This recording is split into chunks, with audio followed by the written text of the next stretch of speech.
ये कहानी 8 साल पहले की है, जब मैं 13 साल का था। उस समय मेरी माँ और मेरे पिताजी इस छोटे से शहर में रहते थे। शहर में मुश्किल से कोई नौकरी मिलती थी, इसलिए मेरी माँ एक हाउसवाइफ थी, जबकि मेरे पिताजी एक कुक के तौर पर काम किया करते थे। जब मैं बड़ा हुआ तो मैं बहुत ही शर्मीला बन गया था।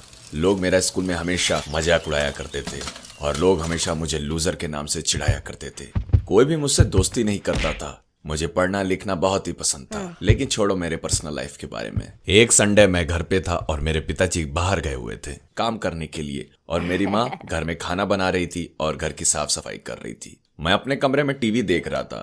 रोज की तरह दिन बहुत तेजी से बीत रहा था। करीब 2 घंटे के बाद मेरे पिताजी घर वापस आए और मेरी माँ ने मुझे डिनर के लिए नीचे बुलाया। जब मैंने डिनर कर लिया तो मैं सोने के लिए रूम में चला गया, और रोज की तरह सोने से पहले मैंने ब्रश किया और अपना पैजामा पहना, और उसके बाद मैं सोने चला गया। सुबह के लगभग 4 बजे मेरी नींद अचानक से खुल गई। शायद मैंने एक बुरा सपना देखा था। सही वजह मुझे भी नहीं पता थी। आखिर मैं क्यों उठ गया?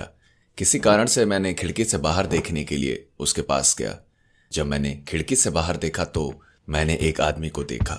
वो लगभग 20 साल का दिख रहा था। उसने काली पैंट और लंबे बूटों के साथ एक लंबा कोट पहना हुआ था, और उसका चेहरा बिल्कुल शैतान की तरह दिख रहा था। उसके सारे कपड़े गंदे और मैले थे, और उसके लंबे काले बाल भी थे। जब मैंने उस आदमी को देखा तो मैं बिल्कुल कंफ्यूज हो गया कि वो आदमी जिसको मैं बिल्कुल नहीं जानता था, वो मेरे घर के जस्ट सामने क्यों खड़ा हुआ था और मेरे घर को क्यों घूर रहा था। मुझे ये बात बहुत ही अजीब लग रही थी।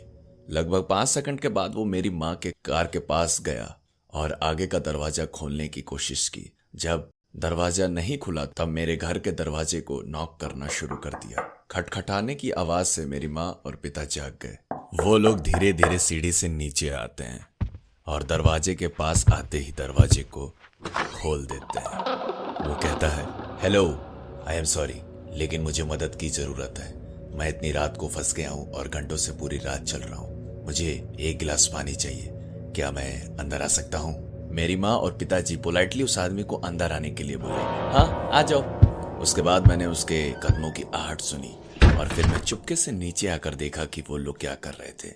मैंने देखा कि वो लोग डिनर टेबल पर बैठकर बातें कर रहे थे। मेरी माँ और मेरे पिताजी उस आदमी से उसके बारे में कुछ पूछ रहे थे कि क्या उसकी कोई फैमिली है जिसके साथ वो रहता है।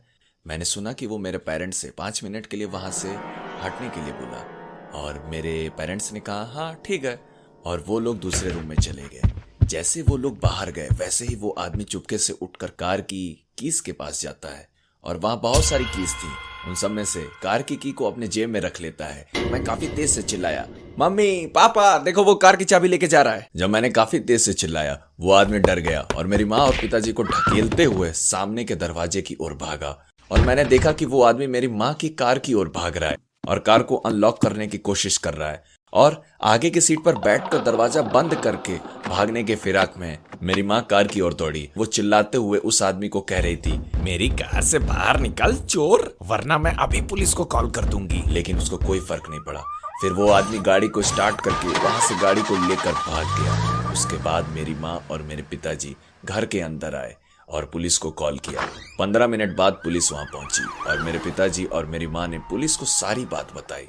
उस आदमी का आज तक अभी भी कोई पता नहीं चल पाया है। मैं इस दिन को अपने जीवन में कभी नहीं भूल पाऊंगा।